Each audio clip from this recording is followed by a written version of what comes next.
உலகெங்கும் தமிழரின் பிம்பம் உங்கள் TV.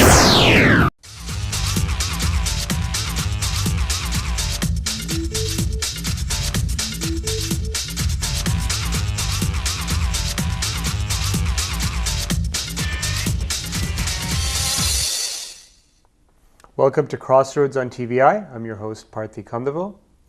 Often in our community, stigma and misinformation cloud our understanding of the human condition. In particular, the lack of knowledge about learning disabilities allows us to misunderstand what they really mean, how they can be overcome, and how those with abilities can learn from those with challenges. On our show, we are joined with Renee Flannery and Nina Safari from the Learning Disabilities Association of York Region. Thank you, ladies, for joining us on CrossRoads. It's an incredibly important topic and often a topic that's not discussed, at least thoroughly, within our community.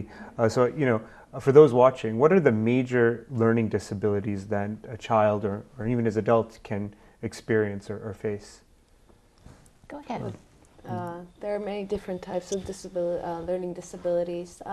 With a learning disability, it's you have to be smart to have a learning disability.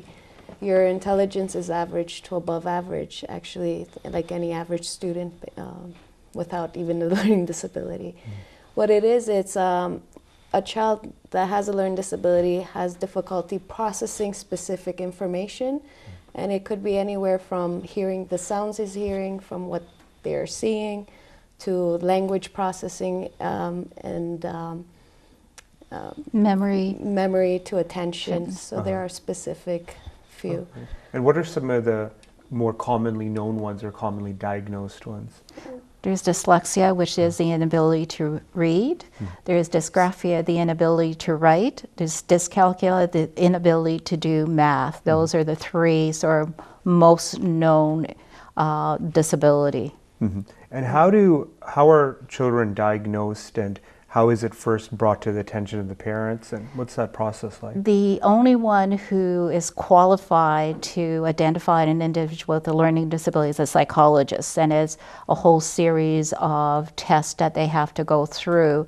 And how it's deemed is usually either a teacher will see that the student is not doing at the level they're supposed to. A lot of time is the parents that will bring it to the attention of the school saying, I don't think my child is progressing the way, or I'm noticing certain things, and then they ask for the child to be tested. Oftentimes in our community, and I hear this often, is that some parents will say, oh, my kid's being lazy. He or she's being lazy, they're not studying hard enough, and they don't view it through an actual disability lens. What would you say to those parents about that may have that framework? It's not being lazy. It's saving face a lot of time. The reason sometimes there's hesitation is because they don't feel they're able to do it. And again, if you don't do it, then you don't look as though you are stupid. And so a lot of time they put borders in front of saying, I'm not going to do it because I don't think I can. And again, it's also sometimes high expectations are put in there, and it's very hard to get to that point. If a parent comes, if the teacher informs a parent that their child might experience or might be facing a disability or might have a disability, what are the next steps for that parent? First, how should they react to that, and how should they proceed? You want to go, Nina? No, of course. If a teacher is coming, usually a child can also be diagnosed from in an academic assessment from the head department cert, special education resource teacher. Right. If they say it, usually what happens, they can create what is called the parent can write a letter to the school to request an IPRC meeting, which stands for Identification Placement Review Committee. Right. And through that committee, usually there's three parties have to be there: the principal, the teacher, special education teacher as well, and at sometimes they include the principal and vice principal both. including the parent. And in that committee, what they do is they go through the assessment. They try to create an identification, which is the school recognizing the diagnosis. And through that, they can also implement accommodations for the student to have in class to help them to bring them up to par in the levels of other students to help terrific. them. What may be going through a parent's mind if they're notified that their child may need an IEP or may have to attend an IPRC? There's likely fears. What would you say to parents who may have some fears from Usually that? the most common thing, depending on what's happened up to this point, so if the child has had behavior issues and the parents have been called, usually the first thing that comes into the parent's mind is they're picking on my child again, why are they doing that? That's usually the sort of the first gut reaction. Also, then it's that whole fear of, do I or don't I have them identified? Because if it is, what's going to happen? Is that going to stop him or her from having further education, and what kind of career is there going to be for them? Those are sort of the common fears there. And what should be the next steps in terms of providing support inside and outside of the classroom? Is keeping informed. So once the child has been identified with usually what is called a communication, which is under the learning disability umbrella, is the school will create an individual education plan with the strength and need of the student and whatever accommodation or tools that will be needed.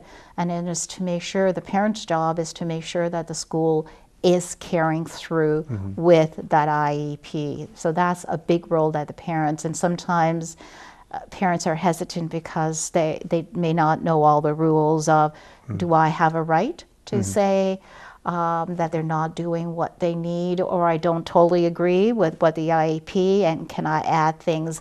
And that's part of our job of saying, you can come, we will explain to you what your rights are, and then you go from there. Okay, and what are, if you can elaborate on those rights that a parent has in terms of customizing or having a say in their child's education? What are examples of ways they can accommodate or change it up? Okay, so it might be a simple thing as their child has a hard time writing. So something that may not be in the IEP is having a note taker, or having another student do their notes, or having the teacher actually give them the printed information already in place, and you can add that so that any teacher that has that student knows that's an accommodation that they can have. And so if the student comes home and says, I don't have it, then again, the parent can go to the school and saying, it is in his IEP, how come it hasn't been done? With children, what are some of the observations you've had in terms of how they react when diagnosed with learning disability?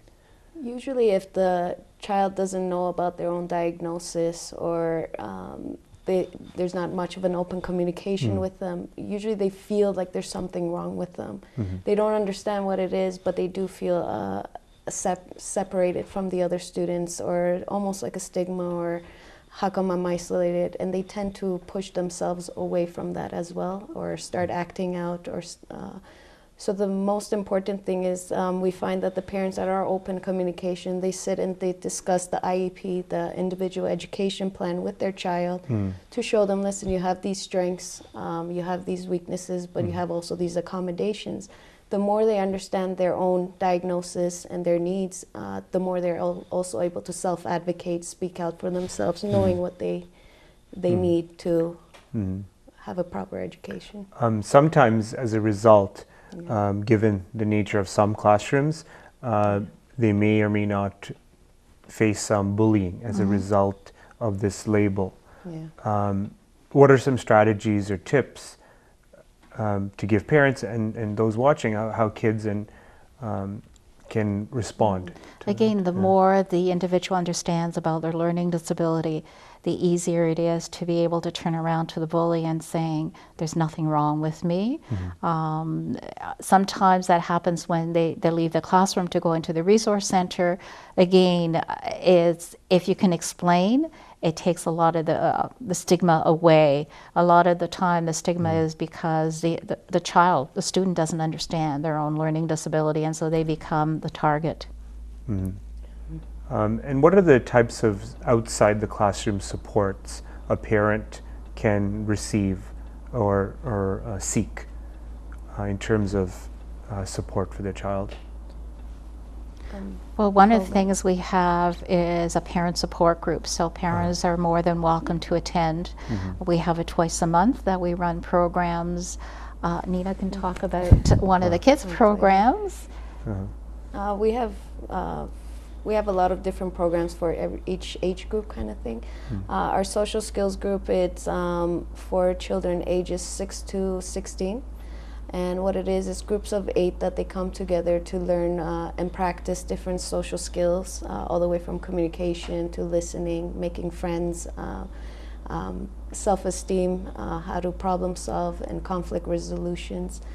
So these programs, it's an 8-week program that helps the kids to develop the skills needed to make better friendships and improve their confidence within the school. But we also do have a SOAR program, which is a transition program for grade 7, 8 students going to high school.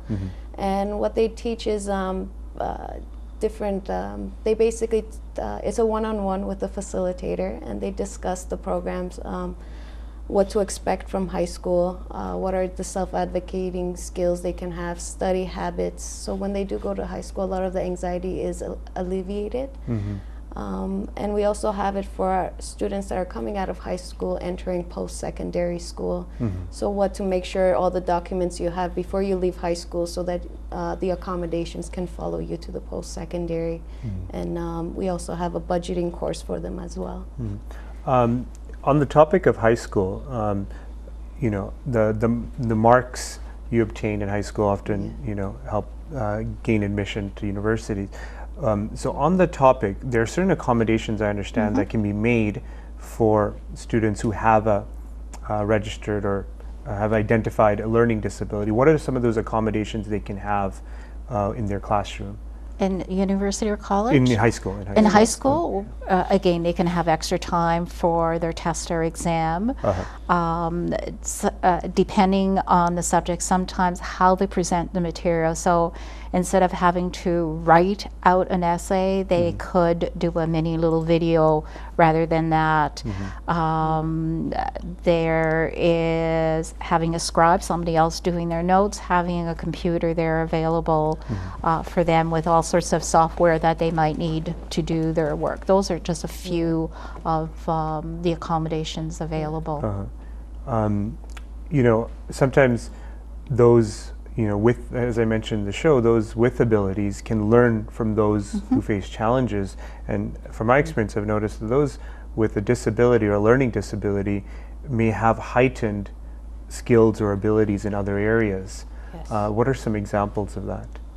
Well, we could have students that are, with the language portion, they can be very creative. They can think of ideas to write a topic on an essay, or they could do wonderful, but when it comes to math, they might have difficulty with, or vice versa. Their math can be really excellent, their sciences can be really great, can get A+ all across the charts, but then when it comes to the comprehension section of the reading, they might have difficulty. And so a lot of times we say you can use your strengths to overcome the weaknesses, to And are there any personal examples that you may recall from some of the students that you've worked with that really stand out? A good one actually is my son, my older son, who has a learning disability, and his saving grace through school has been the computer.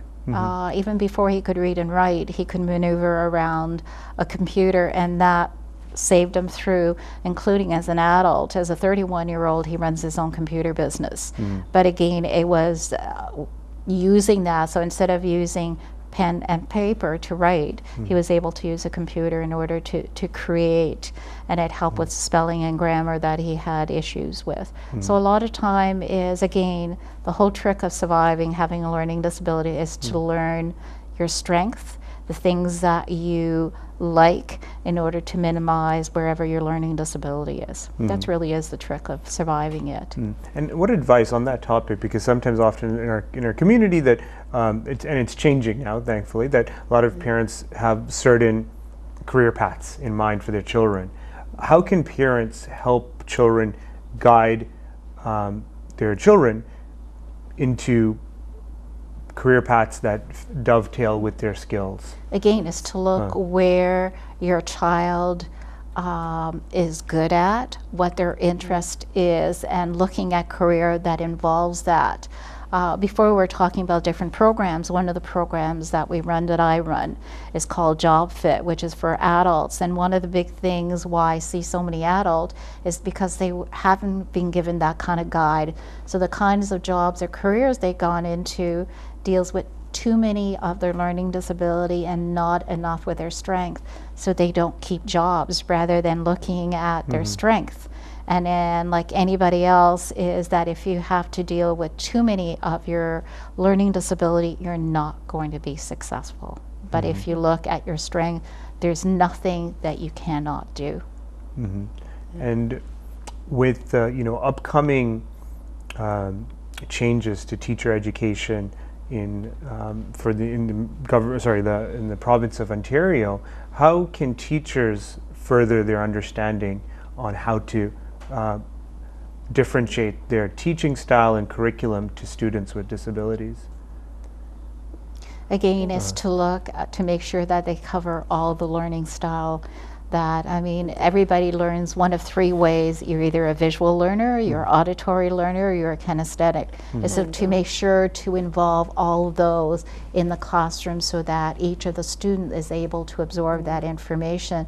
Because a lot of time, that's part of the difficulty also, is the way the material is presented. And if it's not to that student who has a learning disability, they're not getting a lot of it. And to add an example to that, we have sometimes teachers can be just for vocally talking and explaining the lesson, whereas a student may need an actual visual or to see the process happening. So while you're explaining it, you could always write it on the board at the same time, and if anything, also give a handout of a photocopy as well, so that way it's covered all the learning styles for them. Dear viewers, it's time for a short break. Please join us after these brief announcements.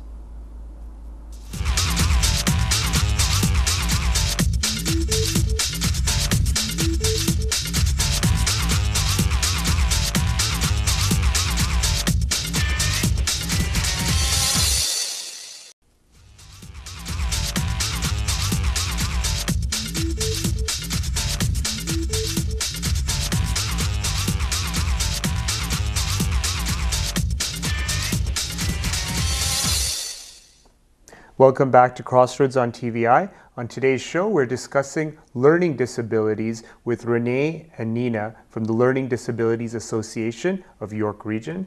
Welcome back. Thank you.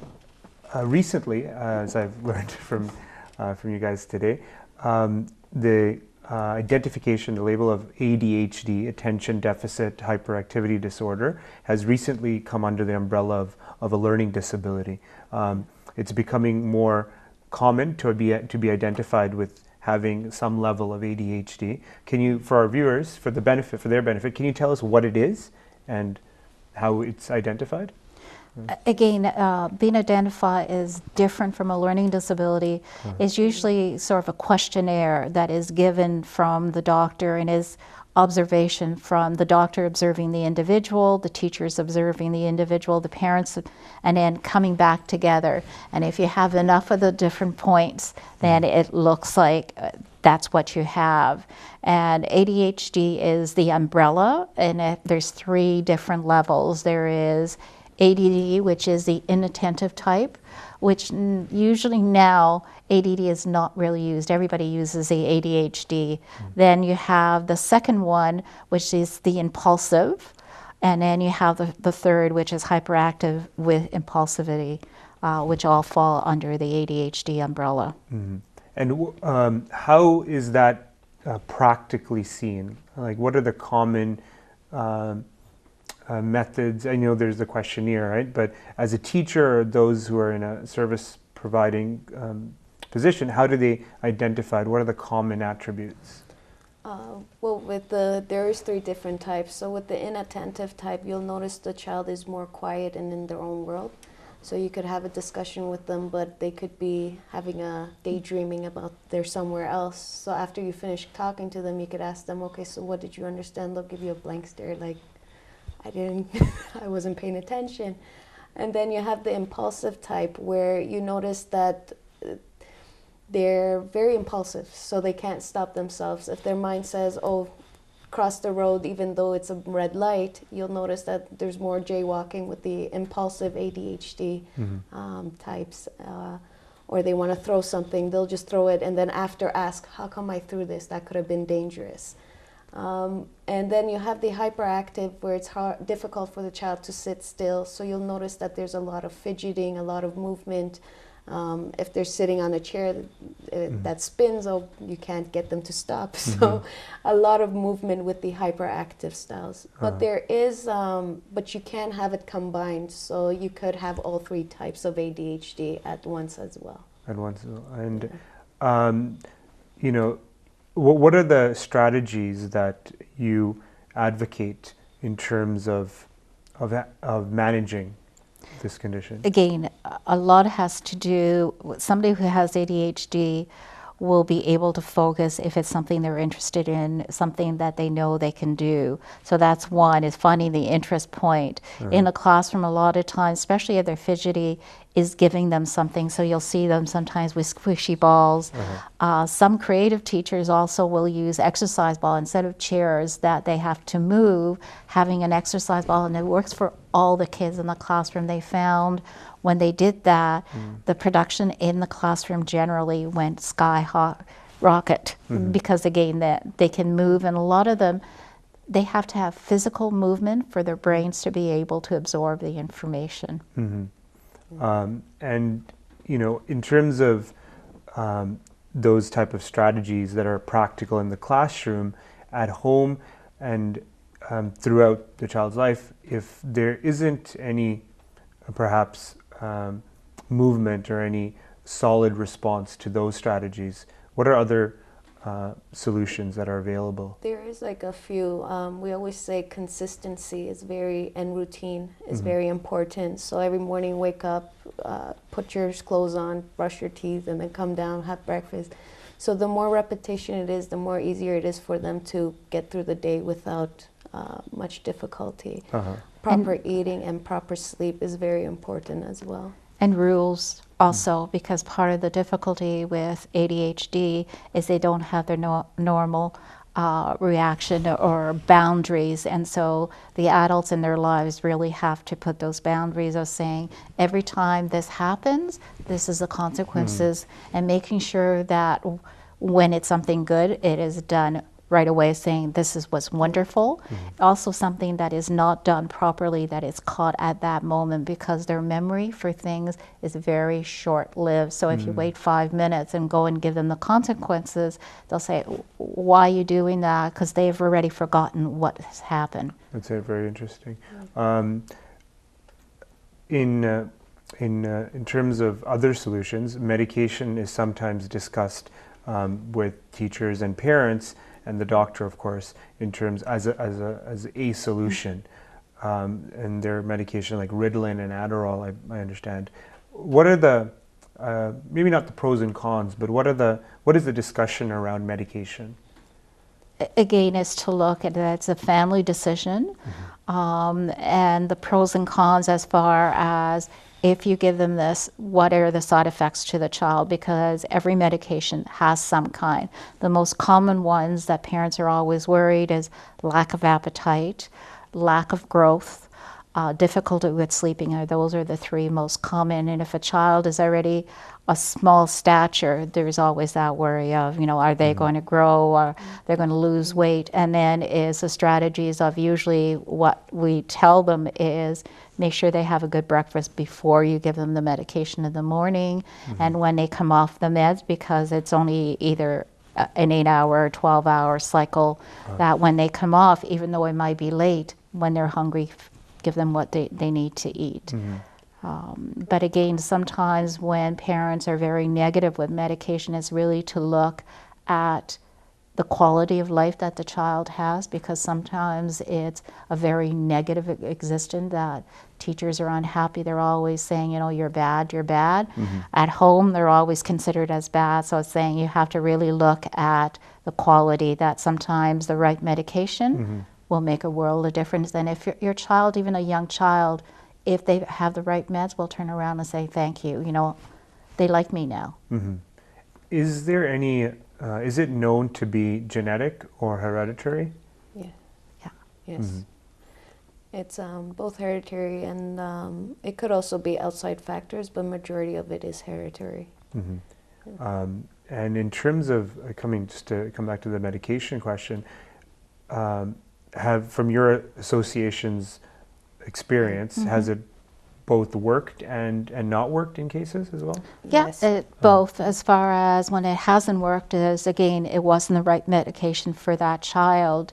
Again, depending on how old the child is, you have to take into fact that their weight, their height, and even a pound or an inch grown can make a change in the medication. So it's always keeping in tune when things are not going right, to make sure to go back to the doctor and have them adjusted. When it's worked great, they see less calls from schools, the child's doing well, they're absorbing the information, and the child's happy because all of a sudden they've gone from having no friends to having friends. You know, some people have described having ADHD as a gift and a curse. You know, being a curse, having difficulties, very mundane, routine things, but a lot of you know, accomplished and experienced people have been diagnosed with ADHD, and we've heard examples of Bill Clinton, Richard Branson, the CEO of Virgin, very successful entrepreneur, Beethoven, Thomas Edison having it. And so what are other aspects of the side effects, or sorry, the side benefits of having this attention deficit hyperactivity disorder? With when you have it, you can also have something called hyperfocus, where you can actually pay attention and focus fully in one task, to the point where you can see details, pick out and pinpoint everything that's correct or wrong if you want to tweak it. So it almost becomes a perfectionism in that one task.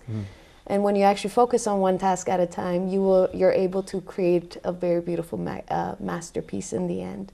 But aside from hyperfocus, there's also creativity is a lot higher, because you're thinking outside of the box rather than the conventional. And it's said that your mind is actually moving at 100 times the normal mind. We because it's say moving there's so about fast. 150 messages, and the problem with it not, if you don't have the maturity, a lot of time is everything that's coming to your brain, that's where the activity goes, because all the messages you have to respond, you don't have the control of saying, no, I can't do that. So in a classroom situation, you're sitting there and the teacher is talking, all of a sudden your brain says, but I hear something over here, so you're turning your head rather than saying, I can't do that, I have to pay attention. So it's the multitasking is one of the things that ADHD individuals are a lot of time being able to, they can do 2 or 3 things at a time with no problem whatsoever. The problem is doing one thing. And also the connection, having that ability to multitask simultaneously and effectively, I think helps with sports and any physical activities. Michael Phelps, the you know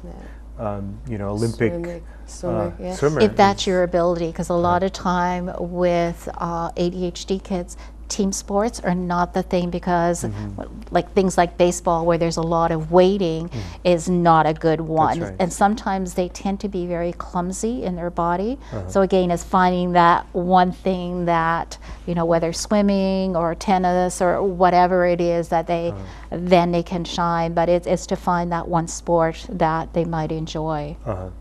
And what are some of the, you know, the social consequences of ADHD, which informs a child and even adults' mental health, that can our viewers can be wary of when, you know, when they have a friend or a loved one that has ADHD? Nina can do the children, I can do the adult. But with what I was just going to mention, if you could Sorry, could you repeat the question? With the social consequences, Yes. the social implications of having ADHD, because as I understand that there are some in terms of expectations and social because relations. you can have with the children aspects, we can have them either, it's very hard for children with ADHD, some of them at least, to hear the word no, don't stop. They prefer an explanation compared to a just stop, don't do that. So when they hear stop, their brain will say, I'm going to do it anyway. But if you say, no, we can't do that because there's these and this can happen, that's when they can turn around and say, oh, okay, that makes more sense.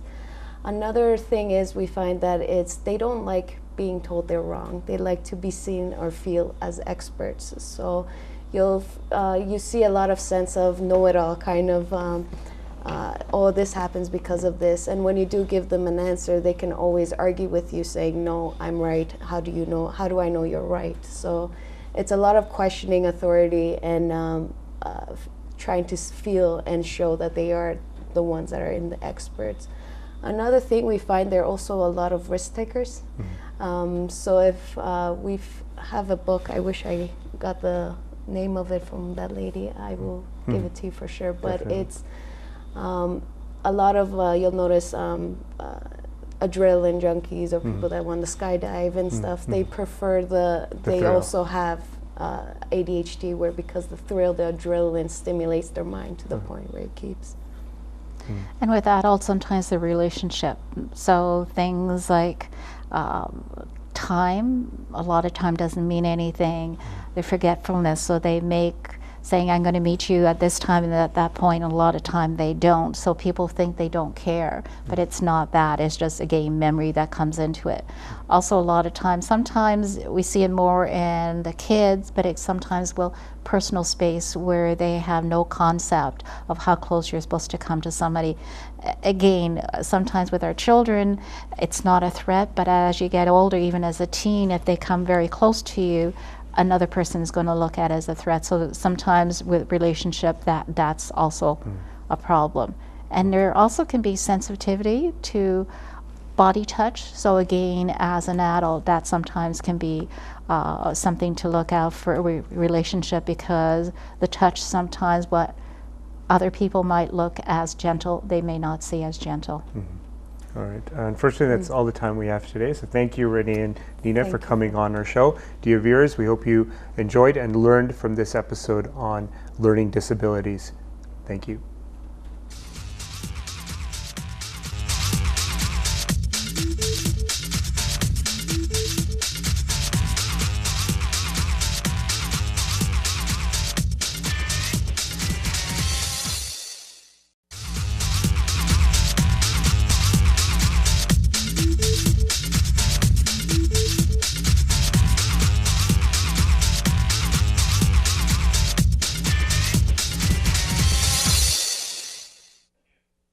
Welcome back to CrossRoads on TVI. I'm your host, tvicanada. It is said that we come of age during our teenage years, where we learn about ourselves and find our place in the world. This reality has been recognized by an organization in our community called the Center for Leadership and Innovation, founded and organized by Sivan Ilango, Kumar Ratnam, and Umesh Valipuram. CFLI seeks to develop the fundamental skills of leadership and innovation in our teenage youth. Joining us to talk to us about their program and upcoming Youth Doc Nights are Rebecca Ravindran, Ahilan Ilango, and Kartiga Sivaloganathan. Thank you for coming on CrossRoads. So it's an important organization, and I'm curious to what prompted it, what started the organization, and why was it formed? Well, I'm actually a facilitator with the Youth Leadership Program that's conducted by the Center for Leadership and Innovation. And what I think is the reason why CFLI came about is because according to a recent survey, 80% of employers find that recent graduates are deficient in applied skills, such as leadership skills, communication skills, work ethic, skills, interpersonal skills, critical thinking skills. So these are all skills that the school system doesn't really focus too much attention on, and it's not something that youth today are able to learn, readily learn at school. And definitely within our community, many times we'll find first-generation parents are perhaps not fluent in English, and that creates a dynamic where children are not perhaps capturing those skills. So in light of that, who does your program look to serve? Well, the Youth Leadership Program provides an environment for children between the ages of 10 to 17 to be able to learn critical applied skills that I just mentioned. And ultimately, it's to help these children prepare themselves for the future in terms of being successful in their schooling and in their future in terms of their professional life and personal life. Yeah. How are the programs structured in terms of, are they seminars, workshops? What's the nature? Give us a flavor of what the kids go through. The Youth Leadership Program is an 8-week program. There's 3 levels. There's a beginner, intermediate, advanced. Each level has 2 units, and the sessions are held bi-weekly.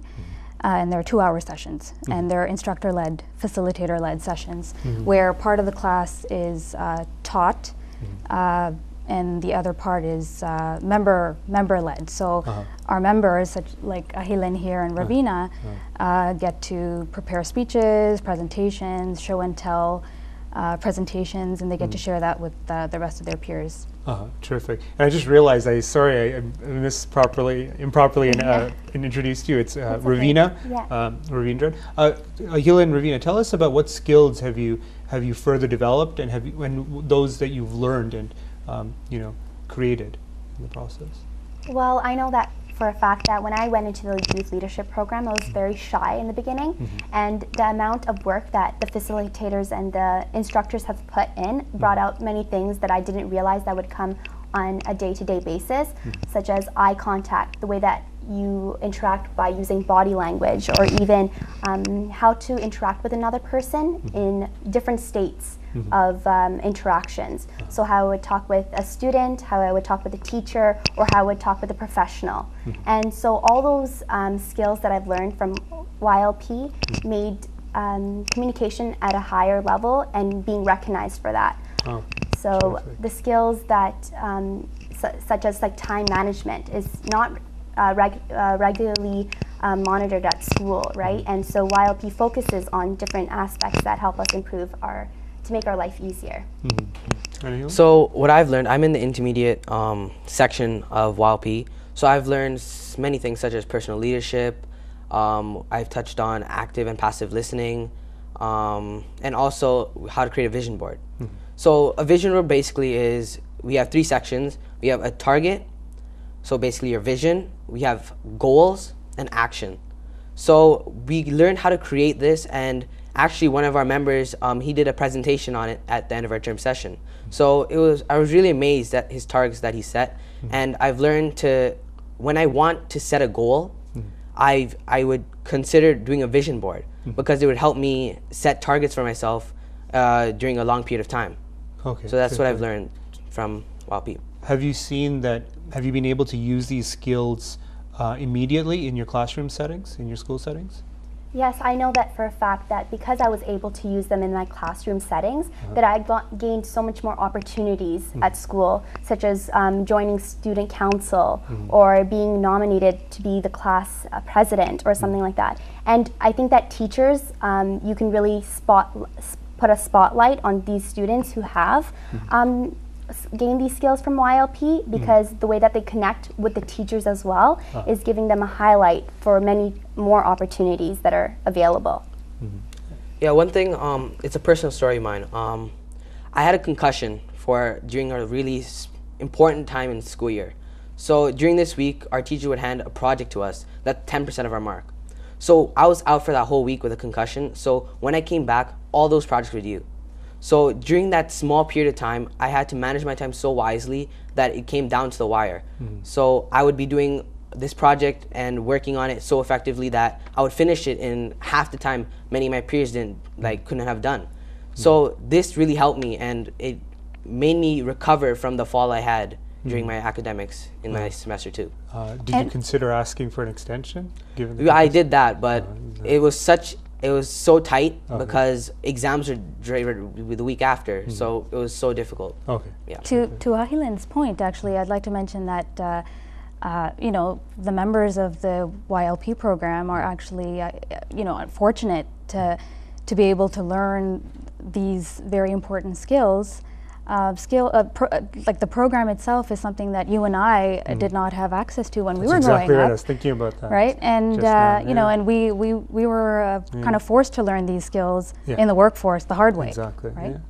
Yeah. You know, that's certainly true, and I think when I look back at my own, you know, growth and, you know, teenage experience, drama actually played a tremendous role and something I really enjoyed, and I'm not sure if you all do it. As part of you know, leadership skills development is the concept of leadership and leaders, and within that discussion, I'm sure you guys discussed leadership traits and leaders. Have there been any leaders that have past or present that have stuck out in your minds as people you'd like to emulate or draw inspiration from? Yeah, definitely. I don't have a favorite leader, but I have several favorite leaders. Some being Nelson Mandela, Jack Layton, and Barack Obama. So when I can touch on Barack Obama, for instance. Barack Obama, when I first heard him speak, it blew me away. It literally gave me goosebumps. And the first speech I've ever heard from him was his keynote speech when John Kerry spoke and said that he would be the leader for the Democrats during the election. And it blew me away at the way he spoke. Every single word that he said echoed in the auditorium. And that gave me like an inspiration to one day speak like him. And that's, YLP has taught me so many things that I can someday become as an effective speaker like Barack Obama is. Yeah. Terrific. How about yourself, Rebecca? For me, I do look at different other leaders, but most importantly, I look at the way that they speak. And one of them that I look at is Betty Friedan, author who's wrote The Feminist Mystique. She's a world-renowned author. She's been focusing on the passion for women's rights, and I feel that that's really important for especially women like me, who's come from a very, like a society where you don't see a lot of women coming out as like a role models. So seeing her and her writing technique and the way that she advocated in a small, in her time of age was really inspiring. Even though that she hasn't spoke a lot, but the way that she writes and the way that she's done poems and advocacy writings, I'm able to draw attention to and find the strength and courage to make myself be voice for the other passions. And you know, and sometimes we may not necessarily see female role models in a public sphere, but certainly role models exist in our society on a personal level. My grandmother was perhaps one of my biggest role models growing up, and still is actually. So sometimes we need to give more exposure to female role models, like you said. So within that context, what is your understanding of leadership, and what makes a good leader? What are the values and skills associated with good leadership? Definitely inspiration.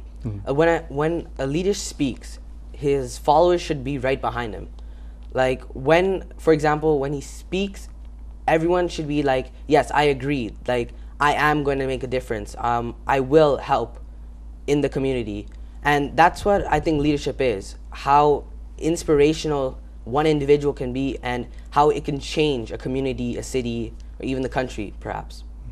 When you think about leadership, there's, when you even say the word leadership, there's many visions that come into a person's mind. So one person might think that an army leading a bunch of people, or a CEO leading a company. There's a myriad of ways that people see leadership.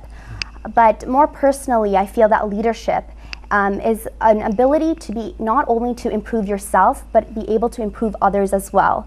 Right? So you can lead, but who are you leading for? For yourself or for the people who are following you? So I feel that even though we can be able to amplify our voice for a greater cause, what is the cause for? And is it leading to the right path?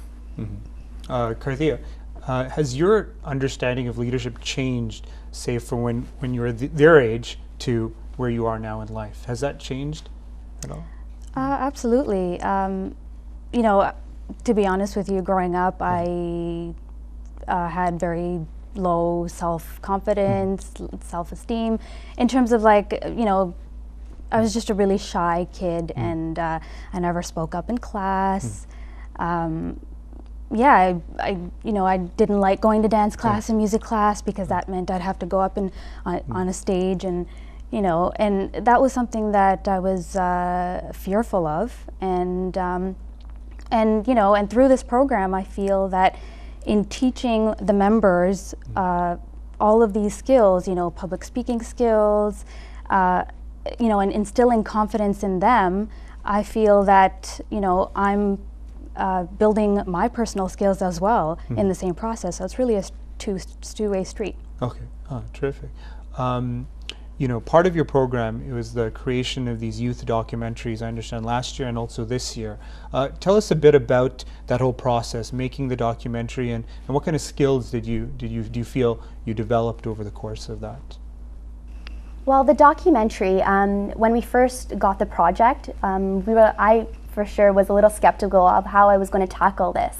So one of the biggest things that I learned was tackling it and being able to deal with different types of people, because this wasn't on my own terms. We were dealing with many other group members as well. So how to communicate with them and how the ideas had to convey to them as well. So even they had like a busy schedule, I had to find the time management in order to fit everyone's schedule to work on the project as well. And everyone has different ideas. So how to get each and every idea and not be able to say no to some ideas, and be able to integrate those ideas as well, which I found the most challenging was saying no to them. So the leadership skills that I learned from YLP, because of the documentary, I was able to create a documentary that was able to touch on everybody's ideas. Oh, terrific.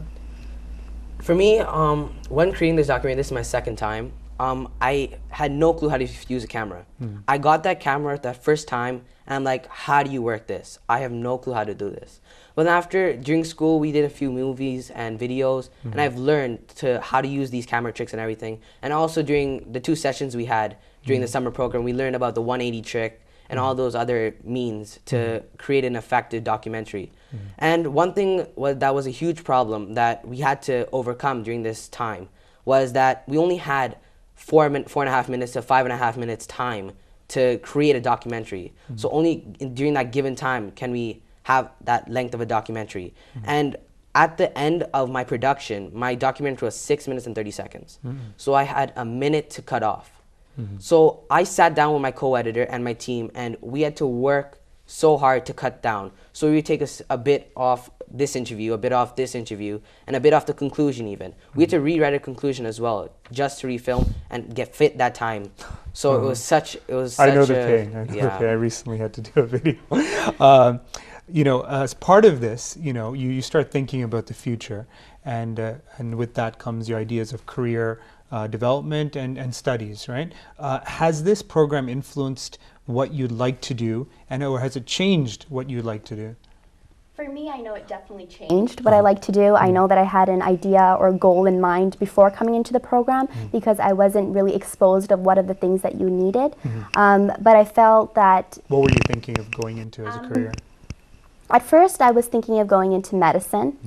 I think that it's pretty dominant for an individual to go, especially in our society, to choose that path. But then after I come to this program, I realized that maybe that with using my skills, that I can probably even go into many other career paths, which opened me up. For example, I never thought that I would find myself liking entrepreneurship, because managing your own company, being your CEO of something, because of now understanding economical spheres of that through the lens. Also, now that I see how to talk and to be able to express my ideas, there's so many more opportunities that are coming up for me to choose from. Helen, very quickly, tell us what career path you're thinking of as a result of this program. Definitely, I'm a huge sports fan. Before, I wanted to become an athlete, soccer, basketball. I was a huge fan of this. But then after, I realized that it's so hard to get into the sports industry that I chose the business side of it. So marketing, getting into sports entertainment. So I want to bring in plans of the Tamil community into business, sports entertainment management. Okay, So awesome. that's, yeah. And that sounds like a lot of people would be interested in following your path on that in that career development. Karthia, finally, tell us about the Youth Doc Nights that's coming up on July 25th. Okay, so the Youth Doc Night is really the second annual youth film festival that the CFLI will be hosting. It's going to be a red carpet event, and it will be showcasing 10 short documentary films that have been prepared by each of our members at the YDocs program. Great. And how can people get tickets, and where is it happening? They can buy tickets on our website, cflicanada.ca. It's $25 a ticket, and we encourage your viewers to come and anybody else, because it's going to be a fantastic, fun-filled evening. After dinner, there's going to be dancing, and yeah, it's going to be great. It's going to be a great night. Terrific. Thank you, Karthia. Thank you, Ahilan and Ravina.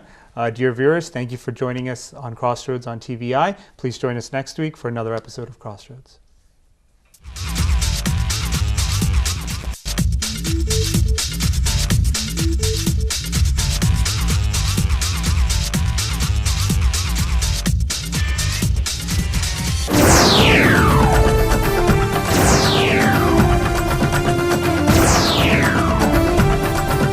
தரணியில் தமிழரின் பிம்பம் உங்கள் TV.